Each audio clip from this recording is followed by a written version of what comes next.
Hey y'all, it's Kate, Kate's Garden Chicken and Cat Rambles. It's late on a Thursday evening, and we're just doing a follow-up on the molting situation. So, where did she go? Here she is.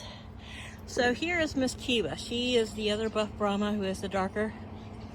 And she didn't really have much of a molt. But if you remember some of the other videos, this is Niamh, her sister. And she was looking really janky and rough there for a while. She had an intense molt. But I've noticed her feathers just, it seems, in the last week and a half, 2 weeks, have really fluffed up. If I get her to walk over here, yeah, I still got some marigolds going. Her feet, her little foot feathers, because, you know, they have feathered feet. Let's see if she comes over here. Have really poofed up, so. Come here, Niamh. So she's standing back there with Miss Luna. Oh, she's starting to step around. Come on, we want to see your feathered feet. I've got the red Crocs on, so I don't want to go in there, but everyone's doing great. I have to say that I really do think the vitamin water really does help. It just helps them with, you know, anything that their body, extras that their body is going to need for, you know, putting on those new feathers. So I've said, if you are not familiar with chickens, it does take a lot of their energy and resources growing new feathers, you know. And they grow it so much faster, but look, there's your little feather. Look at her little pizzas. Got some really fluffy feet going. I think they're fluffier now than they've ever been. Cosmo, this isn't about you. So here we go, I have a hole. There she is. Looking less janky. She's still got a few light spots where those are like newer feathers, but she's really poofed out and fluffed up. You see it around her thighs. She's not looking as I don't know, I want to say stringy, but I mean, they're Buff Brahmas. They are very big, so they're not anything stringy about them, but there's Kiva. You got Miss Poopy Booty. So here's Niamh again, fighting with this. But yeah, you can see how much better her feathers look. We're looking at how pretty your new feathers are. But yeah, everybody's doing great. Just about killed their pumpkin spice block there. They're not eating on it as fast as they were, but they're still eating on it quite a bit.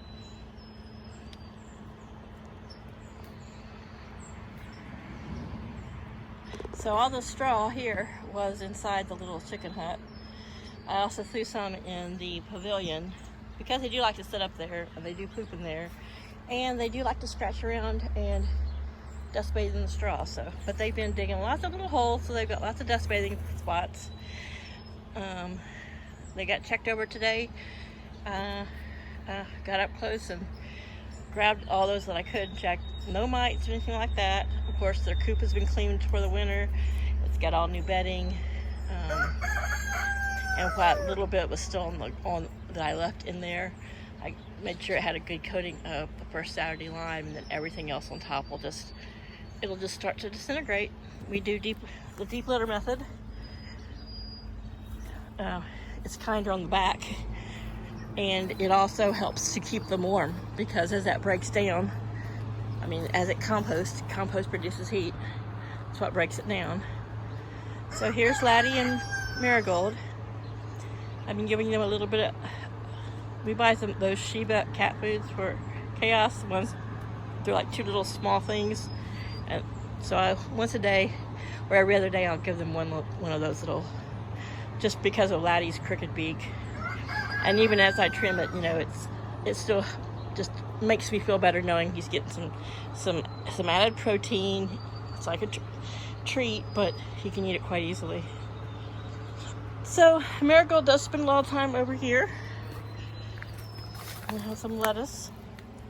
I put a head of lettuce about 4 or 5 hours ago in the little basket, and you see it's gone.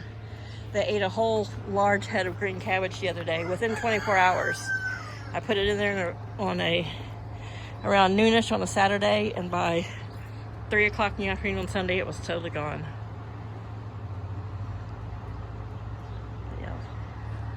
So yeah, we're not real. Oh, there's the other kitty that I call Nomad. That looks like Chaos. Every now and then Chaos will chase her, which I think it's a her, because I have typically stray males. You can usually see the testicles. Can you say testicles? Well, I'm saying testicles. That's what they have.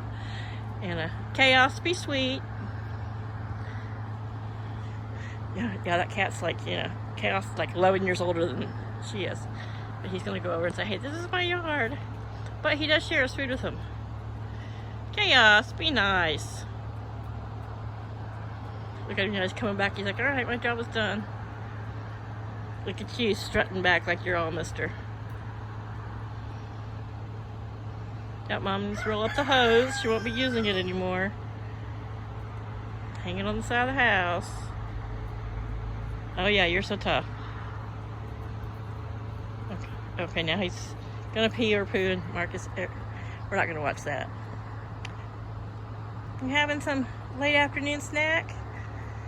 It's probably about 4:30, so it's getting dark already, but they've been out wandering around their yard. I'm going to, this weekend, from that little lean-to thing that they like to get under and sit. Of course, they also have to poop. I'm going to, from that stump, I'm going to make a crossbar over the edge of this pallet and attach it. So they have something that they can roost on, get up on if they want to. It's out in the yard, and but it's not too close to a fence. Neither of them have tried to fly over. That's why I mentioned in a video about the fence I put up, that all this poultry wire, which is a lot bigger white holes than typical poultry netting, was much taller than my 4-foot stakes, which I didn't want a really high fence. I wanted something that if I had to reach over or jump into it real quick without screwing with the gate, I could. But the way it's rounded here, and so I just took the edge where it folded over a good foot and attached it. So it's kind of like a round top, so it's soft. I can lean over it, but it's not something that would be sturdy for them to want to jump up on. But they seem to be content and happy, so all's good. Posted a little sneak peek earlier from the other day, but today we came to talk about these pretty girls. And see, even there, the darker of the Brahmas, she has a few lighter spots where she has a few new feathers, but she did not go through what I call a full-on molt like Niamh did. So it looks like they're cleaning up some scratch and some, I chopped up pretty small pieces, half of a Honeycrisp apple I was eating. So, they like fruits, just a little treat. All right, we're gonna leave it at that. So yay, molting update. And Luna was doing a little molting, but not a lot, not as much. But yeah, everybody's pooping out good, looking like getting fully feathered and ready for the cold weather if we ever get some real cold weather. We had one frost, and today it's almost 80, so I think it's probably down to about 75 now or so with a little bit of a breeze. But run!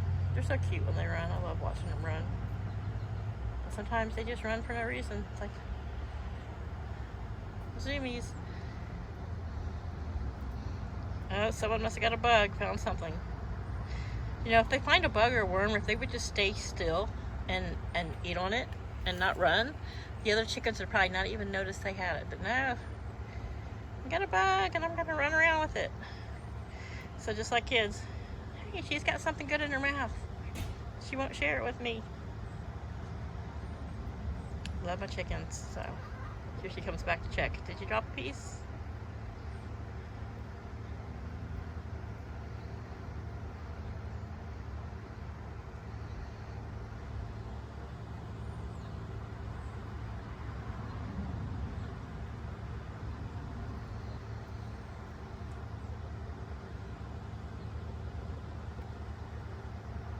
It got cloudy, so I think they're really liking that. And I did add some light to their coop since, you know, daylight savings time. And it's actually a grow light I have that you can put it on green or red or mimicking the sun. So I put it on days like today that are cloudy, and then I leave it on until, you know, it's dark, because a couple of them, especially the leghorn crosses, they will stay out here in the run and snack and scratch around. They got, you know, feed bowls there, and this is their main one. And so I want them to be exposed to as much daylight and simulated daylight as possible. But they're laying well, so.